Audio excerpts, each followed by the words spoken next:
அதிகாலையில் எத்தனை பேர் நீங்கள் ஜெபம் பண்ணுறீங்கன்னு தெரியல. அதிகாலையில் ஜெபிக்கிற மனுஷன் நிச்சயமாக ஒரு வெற்றியுள்ள தேவ மனுஷனாக இருப்பான். நீங்கள் அதிகாலை ஜெபத்தை தயவு செய்து சொல்கிறேன், இங்கே இல்லை இப்போ இல்லை, உங்கள் வாழ்நாள் காலத்தில் விட்டுவிடவே விட்டுவிடாதிருங்கள். எந்த சூழ்நிலை வந்தாலும் அதிகாலையில் எழுந்து தேவனுடைய சமூகத்தை தேடுகிற எந்த மனுஷனும் தோற்றதாக சரித்திரமில்லை, சாதித்ததாக சரித்திரம் உண்டு. ஹல்லேலூயா. நாம முடிக்க போகிறோம். அதுவும் எப்படி அந்த தேடணுமா?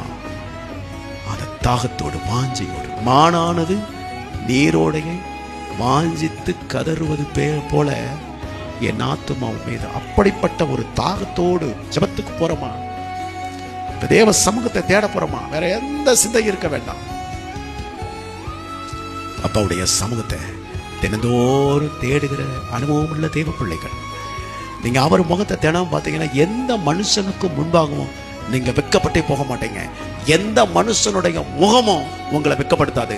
அவர்கள் நீங்க தேவ சமூகத்தை தேடிட்டு வந்த மோசையை பார்க்கும்போது அவர்கள் எல்லாரும் வெட்கப்பட்டாங்க, மோசை வெட்கப்படலை. ஸ்தோத்திரம். நீங்க தேவ சமூகத்தை பார்க்கிறவர்களாய், தேடுகிறவர்களாய், கண்டடைகிறவர்களாய் இருப்பீர்களானால் உங்களுடைய முகம் வெட்கப்படாது.